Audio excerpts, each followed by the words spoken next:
यो कोरोनाले पनि लास्टै ल्याङको गरे यार, लास्टै ल्याङको गरे यार।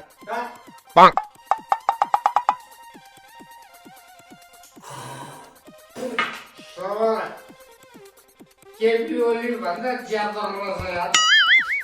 केपी ओली त लगभग 3 वर्षमा जान लाग्यो नि।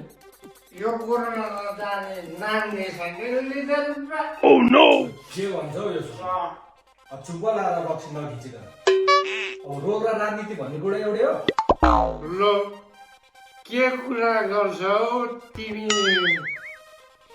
यो रोग भने त बेला मौकामा मात्र त नि जनतालाई पिरोल्ने, देश रुवाउने। हाम्रो देशको यो राजनीतिले त कति वर्षमा जनता रुवाएको, कति जुगको देश चुसेर खोक्रो बनाएको।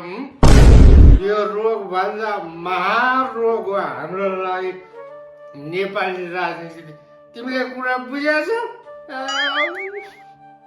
अब देश भन्ने कुरा आजको भोलि परिवर्तन हुन्छ त सन्ते। जे कुराका लागि पनि त समय लाग्छ। कि भन्नु बित्तिकै हुन्छ। साला भ्रष्टाचार गर्न, कमिसन घिच्नका लागि त कुनै समय नचाहिँदो रहेछ नि यिनीहरूलाई।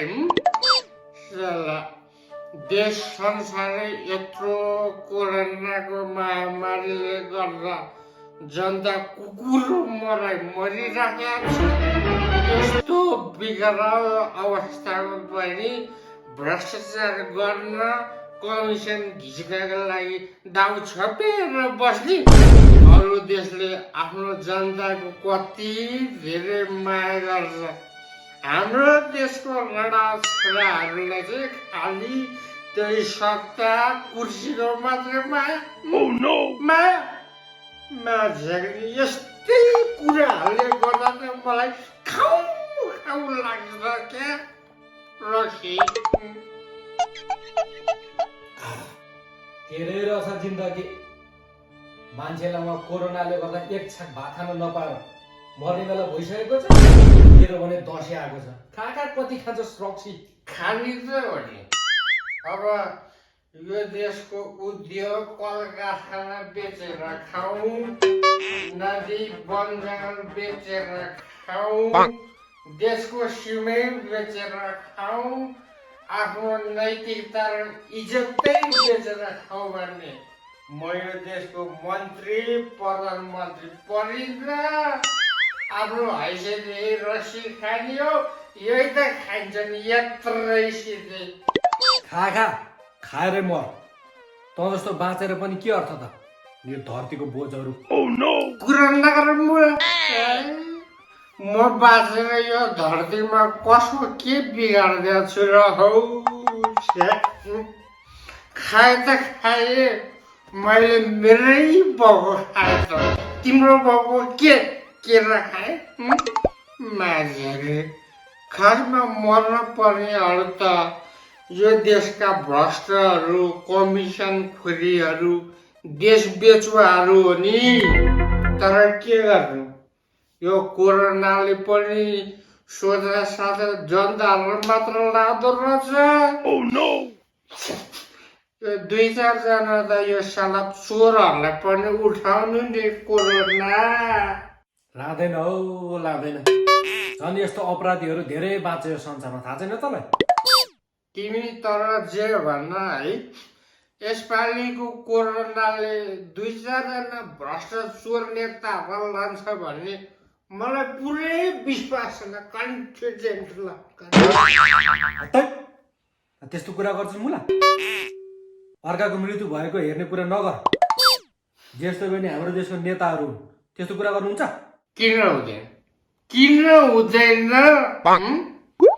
जनताहरू छटपटाउँदै अस्पतालमा एउटा बेड नपाएर, अक्सिजन नपाएर पुग्नु मरिराखेको छ भने यिनीहरू मर्न किन हुँदैन?